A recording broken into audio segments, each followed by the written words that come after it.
Hi, it's Linda with CreativePLR.com. So this so far is the third installment in our wall art series, but quite honestly, the Christmas wall art is what started all of this. I was making some clip art for a bundle in July, and I fell in love with the clip art. It made me laugh. I kept looking at it and was like, I got to do something with this. I don't know what. And I put it on one of these PowerPoint slides and add some words with it, and I'll share it with you in a few minutes so you know what I'm talking about. And it still makes me smile every time I look at it. So let's get some basics. I'm setting up my slide. I'm working on a 10 by 12 PowerPoint slide, and I know if I'm going to offer this for sale that I'm going to have to offer multiple sizes. That will just increase my customer base because some people are going to want an 8 by 10, some people want a 10 by 12. Some people may love it so much they want it larger. Some people may want it smaller. They may want to, condense it down into a 4 by 6. So I'm setting up my slides, and what I did was I inserted a shape, and it doesn't matter what the shape is, because when you're working in PowerPoint and you work too close, and I can show you what I mean by working on the slide before it, and you work too close to the bottom or the top, it automatically scrolls to the next slide. So what I've done is I've inserted a shape, and I'm just placing the shape above and below my slides, and you can do this on every slide. I'm just going to do it on one. And what that does is it helps. I can scroll to the very top of my slide and it doesn't automatically go to the next slide. Same thing with the bottom. So I can actually work right on the bottom if I wanted to, and it wouldn't scroll. So that scrolling is always an issue, at least it is for me. So the first thing I'm going to do, since I know I love my wall art, and use the term, really broadly, I love mine with some little color and clip art on there. So I'm going to go and I'm going to add some clip art. And I know I'm going to, let's see, I want the Santa's bag. I have a Santa's bag. I also have ornaments, trees. What else do I have? I have a whole bunch of stuff because I was making a bunch of clip art and paper for the holiday bundle. I couldn't decide what I wanted to do. The next thing I have 200 or 300 pieces, and I've got to find things to do with them to justify all the time I spent making. Okay, Santa's sleigh is kind of cute, so is that bird, but yes, that's what I want. Now obviously I've got to scale it down. I am going to add some words, some text with this, and I do want to keep it in a little bit from the side. I'm not going to put a frame on this or any outline around the edge, and so I'm going to just leave a little bit of space all around the side, a margin. So when people print it, even if their printer's off a little bit, or when they take it in to have it printed, that there'll be some space between this and the frame. And I don't like the space here on the right hand side that's blank. So I need to fill that up with something. I do want this bag to be a focal point. I want it to be the largest piece there. But I'm going to go back and I'm going to pick up some of those gifts now, because I think I have a whole thing of gifts. And so let's see, my bag's red, so maybe I want a green one. I want a gold one. Oh, I like that stripe one. And maybe I want that red one too. And so I like to vary the texture and the color of them. But I know since there's so much red in that bag that this red package, I know that red package is going to be on the other side to kind of balance it out. And I'm going to do the striped one next, and then I'm going to do the gold one, but I think I want the gold one in front. And so I'm going to put it in front, and then I want that tall green one in the back, right? And I staggered them a little bit to give them a little bit of dimension. Now, my background of my slide is white. When I save this, I could make it a color, but I've got so much color already, and my text is going to be in color. And so I'm going to save it three ways. I'm going to save the slide as a PDF, and since this is a 10 by 12, I'm going to label it 10 by 12, bag. Okay, bag, WA for wall art. And then when I do an 8 by 10, I'm going to label it 8 by 10 bag WA. So I'm going to save the PowerPoints that way, and I'm going to save the PDFs that way, and I'm going to save the individual slides as an image, a slide image, and then when I get done, I'm going to group all of my elements together, and I'm going to, once I get my text in there, I'm going to group it all together, and then I'm going to save it as a PNG with a transparent background so that my customer can then say, well, I don't want white on my background. Maybe they like white, maybe they don't. Maybe they want a soft green, maybe they want a gold.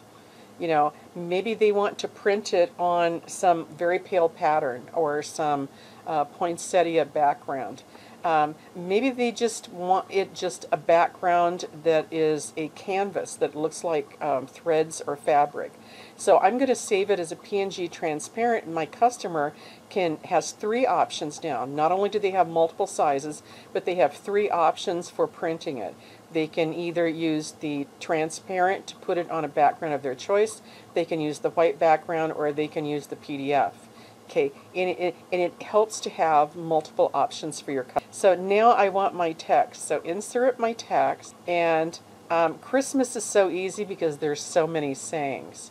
But we already know that I'm a little funny, and I'm going to have to put my text. I'm going to put my text, I don't know which font I'm going to use yet, but I know I'm going to have my text in 2 different, oh, I want the font, not that shape. I know I want copy, paste, on 2 different lines so I can actually adjust the spacing between the lines. And so let me go find a font now, and I want a pretty scrimp font. My 2 favorite fonts at the moment are Stay Wonderful, and find that one, S-T-A-Y. The problem when you get that many, okay, and then I think I'd like it bold, and I also want it in a color. So let me start by using the eyedropper and using that color. And let's just say something simple like, is it Seasons Greetings? I don't know if there's an apostrophe in there or not. I'm not an English teacher, even though I have a degree in English. It was English literature, not punctuation. Okay, so I know I'm going to use the same color, and I'm going to go back and find that Stay Wonderful, and I'm going to put, oh, and I know I have to do it bold so I can darken it up a little bit. Now, even though I clicked on that font color, it was giving me a generic and not the color that I just... So this is going to have to be bigger. So I'm going to make it, oh man, I'm going to make it, I think I've been using 120, and then I have to decide if that's going to work for me or if I want something a little chunkier. And maybe I want 140, and I'm just not feeling that font for this. So let me see if I can find my other favorite. My other favorite is Rustic Pantry. They're all at the second half of the alphabet. I want Rustic Stick. Oh, I like this so much better. It's a little thicker font. The Stay Wonderful works great in planners, but the Rustic Pantry is a little thicker, and I like it much better. Now, I still have the bold on, and I think for this, I'm going to stagger. That's why I like doing different text boxes. I'm going to stagger it so that it's not lined up under each other. Okay, and so I'm not even sure if I like it in red. Maybe that's too much red. Okay, so let's experiment, and maybe I like green, but not that dark. I need a little darker than that. Maybe that works. Okay, so maybe red. Okay, I do like that. So at this point, I would group everything, and now I'm fairly happy. Okay, notice I said fairly happy. Okay, I'm going to try one more thing. It may work, it may not, but I just want to try it to see.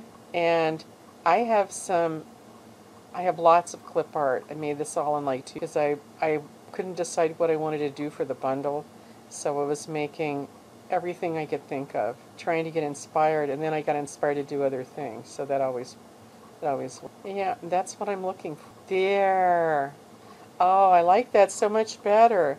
It just gives a balance to it that I didn't have before. Okay, so I love this. So I would save this, and that would be good. Now, I do want to share with you that what started the whole wall art thing. And it also changed my mind about a few things. Okay, so this was it. I have this cute cat clip art where they were singing, and I just wanted to make something with it.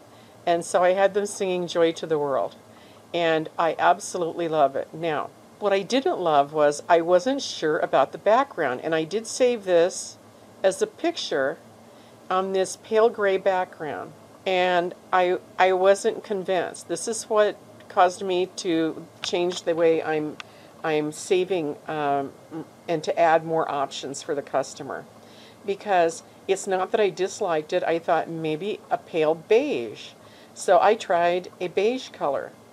Okay, and I wasn't sure that I liked that either, because the cats are, now this one is transparent PNG, and so I wasn't sure. The cats are kind of close to that color. I wasn't sure there was enough contrast. So that's why I started thinking maybe I need to save all of it as, let's do more colors. And because I couldn't decide on the right color or which color looks best, I thought, I bet that's the same problem a customer is going to have. If they don't like this color and they don't like this color, then they're going to say, I'm not buying that. So I don't want that to be an option. So adding the transparent PNG was my way of saying, hey, if you don't like my colors, that's okay.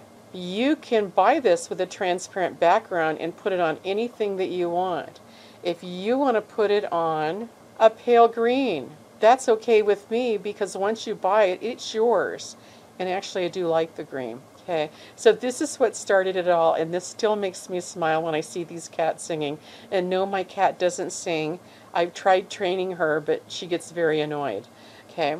Okay, I hope this was helpful, and you're going to be making some Christmas wall art now, and you got some ideas about, fonts to use and redesigning it and using clip art, and I just hope you have a fun time. Until next time.